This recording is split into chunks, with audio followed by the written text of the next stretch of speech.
Assalamualaikum warahmatullahi wabarakatuh. Perkenalkan, nama saya Malinda dengan NIM 2311104 dari kelas PAI 4D. Tujuan video ini saya buat ialah sebagai pemenuhan tugas UAS mata kuliah orientasi baru inovasi pembelajaran PAI. Izin kepada Ibu Utin Mutia MPD selaku dosen pengampu mata kuliah orientasi baru inovasi pembelajaran PAI. Pada video kali ini saya akan mempresentasikan jawaban saya. Langsung saja. Nah, masuk ke pertanyaan pertama mengenai analisis inovasi dalam kurikulum. Kurikulum Deep Learning menekankan pada pemahaman konsep secara mendalam, penguasaan kompetensi, serta keterlibatan aktif siswa dalam proses pembelajaran. Sebagai calon pendidik PAI dan budi pekerti, bagaimana cara kamu mengintegrasikan pendekatan berbasis proyek ataupun project-based learning atau pembelajaran berbasis masalah dalam mengajarkan materi toleransi dan kerukunan antar umat beragama pada siswa SMA. Nah, jelaskan secara rinci tahapan-tahapan yang akan kamu lakukan dan media inovatif apa yang akan digunakan. Nah, yang pertama untuk pendekatan yang dipilih project-based learning karena materi ini berkaitan dengan sikap dan keberagamaan, maka pendekatan PJBL lebih tepat karena mendorong partisipasi aktif siswa, kolaborasi, dan menciptakan solusi nyata dalam kehidupan. Nah, selanjutnya untuk tujuan pembelajaran, di sini yang pertama itu untuk siswa memahami nilai toleransi dalam Islam. Yang kedua, siswa mampu mengidentifikasikan bentuk toleransi dalam kehidupan sehari-hari. Dan yang terakhir, siswa diharapkan dapat membuat karya kreatif sebagai kampanye kerukunan umat beragama. Nah, selanjutnya di sini tahapan-tahapan penerapan Project Based Learning ataupun PJBL. Nah, yang pertama itu ada menentukan pertanyaan pemicu. Contohnya, bagaimana sih cara menjaga kerukunan antar umat beragama di lingkungan sekolah? Nah, pertanyaan ini dapat membangun rasa ingin tahu dan relevansi materi dengan kehidupan nyata siswa. Nah, selanjutnya tahapan kedua ialah mendesain perencanaan proyek. Guru dapat menjelaskan rencana proyek yang akan dilakukan, misalnya membuat video dokumenter tentang kerukunan antar umat beragama di lingkungan sekitar, menyusun kampanye digital bertema toleransi melalui media sosial ataupun blog kelas, dan bisa juga membuat poster edukatif dan pameran di sekolah.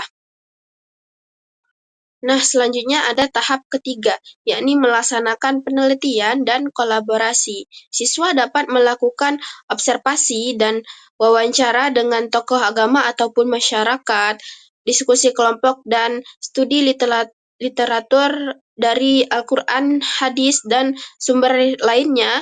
Selanjutnya, pengumpulan data dari lingkungan sekolah ataupun masyarakat. Nah, selanjutnya untuk tahap keempat ialah membuat produk. Siswa dapat menyusun dan membuat hasil proyek seperti poster digital, video pendek yang berdurasi 1-3 menit, podcast yang berisi ajaran bertoleransi, dan artikel. Nah, selanjutnya tahap 5 ialah presentasi dan publikasi. Hasil karya siswa ditampilkan melalui pameran sekolah, unggahan media sosial kelas, ataupun forum OSIS atau kegiatan keagamaan di sekolah. Nah, selanjutnya pada tahap 6 ialah evaluasi dan refleksi. Guru dapat melakukan evaluasi terhadap hasil akhir proyek, kerjasama kelompok, sikap siswa selama proses. Guru juga dapat mengajak siswa melakukan refleksi atas proses dan pembelajaran yang mereka alami. Nah, selanjutnya ada media inovatif yang bisa digunakan, ialah seperti Canva untuk membuat desain poster ataupun infografis kampanye, ada CapCut ataupun KineMaster untuk membuat video pendek yang bertema toleransi, ataupun ada Padlet untuk kolaborasi ide dan refleksi kelompok, ada Google Docs ataupun Google Drive untuk dokumentasi proyek dan hasil riset siswa, ataupun ada Spotify untuk merekam podcast edukatif siswa. Nah, yang terakhir ada nilai-nilai yang dikembangkan dalam PJBL ini ialah yang pertama ada toleransi dan saling menghargai. Nah, selanjutnya ada nilai kolaborasi antar siswa, ada kreativitas dalam menyampaikan pesan, pemahaman yang mendalam, dan siswa dapat aktif menyuarakan pesan perdamaian dan toleransi. Nah, jadi di sini dapat disimpulkan bahwasanya pendekatan PJBL ini dapat membuat siswa tidak hanya tahu teori, tetapi juga mengalami dan menyebarkan nilai-nilai toleransi secara nyata, sesuai dengan semangat deep learning.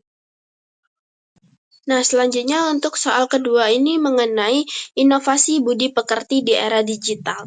Fenomena cyberbullying dan penyebaran konten negatif semakin marak di kalangan remaja. Bagaimana inovasi pembelajaran budi pekerti dapat berperan aktif dalam membekali siswa dengan etika digital yang kuat berdasarkan nilai-nilai Islam? Jelaskan strategi yang bisa kamu terapkan untuk membentuk karakter siswa agar bijak dalam berinteraksi di dunia maya.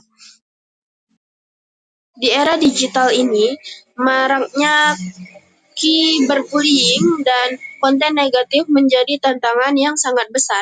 Maka pembelajaran budi pekerti harus membekali siswa dengan etika digital yang bersumber dari nilai-nilai Islam, seperti sikap jujur, dapat dipercaya, klarifikasi sebelum menyebarkan informasi, toleransi, dan menjaga kesucian diri dan perkataan. Nah, strategi inovatif untuk membentuk etika digital siswa itu dapat dilakukan dengan yang pertama, pembelajaran kontekstual dengan studi kasus nyata. Nah, saya akan mengajak siswa menganalisis kasus nyata tentang cyberbullying ataupun penyebaran konten negatif. Contohnya, kasus pelajar yang depresi akibat perundungan di media sosial, kasus penyebaran hoax dan akibatnya terhadap masyarakat. Nah, siswa akan diminta berdiskusi dan mengaitkan kasus tersebut dengan ajaran Islam seperti larangan ghibah, adu domba, dan menyebarkan kabar bohong. Nah, yang kedua itu proyek kampanye digital Islami. Nah, siswa dapat membuat proyek digital seperti yang pertama ada poster digital ataupun video pendek bertema bijak bermedsos sesuai ajaran Islam. Nah, selanjutnya bisa juga podcast ataupun konten Instagram kelas yang mengedukasi teman-temannya untuk bersikap santun dan bertanggung jawab dalam bermedia. Nah, hal ini bertujuan agar siswa belajar menyuarakan nilai positif di media sosial. Nah, yang ketiga, integrasi ayat dan hadis dalam setiap materi. Setiap pembahasan akan diperkuat dengan ayat dan hadis, seperti contohnya surat Al-Hujurat tentang pentingnya tabayun ataupun klarifikasi informasi, surat Al-Hujurat tentang larangan mengolok, bergunjing, dan mencari-cari kesalahan orang lain, dan bisa juga menerapkan hadis Rasulullah seperti contohnya barang siapa yang beriman kepada Allah dan hari akhir hendaklah ia berkata baik ataupun diam. Hadis riwayat Bukhari dan Muslim. Nah, selanjutnya yang keempat itu simulasi dan role playing ataupun latihan adab digital. Nah, saya akan membuat simulasi situasi daring, misalnya bagaimana menanggapi komentar negatif dengan bijak. Nah, apa yang harus kita lakukan jika melihat hoax? Nah, di sini siswa akan mempraktikkan sikap Islami dalam interaksi digital, bukan sekedar teori. Nah, yang kelima itu pemanfaatan media interaktif.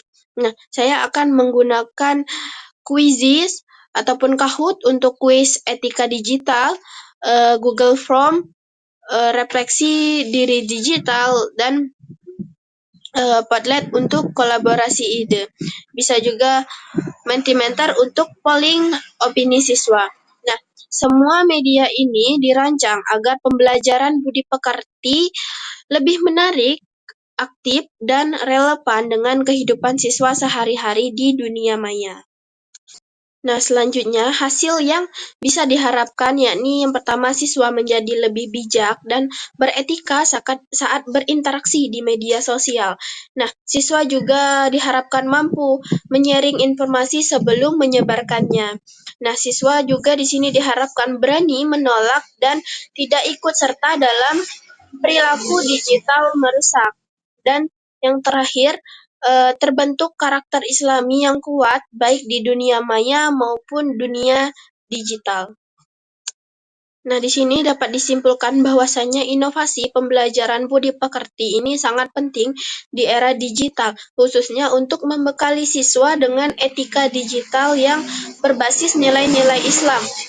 Bisa melalui pendekatan yang kontekstual, pembelajaran yang kreatif dan interaktif, kita bisa membentuk karakter siswa yang cerdas, santun, dan bertanggung jawab di dunia maya. Mungkin hanya ini yang bisa saya sampaikan, lebih dan kurangnya saya mohon maaf. Saya akhiri, wabillahi taufiq wal hidayah. Wassalamualaikum warahmatullahi wabarakatuh.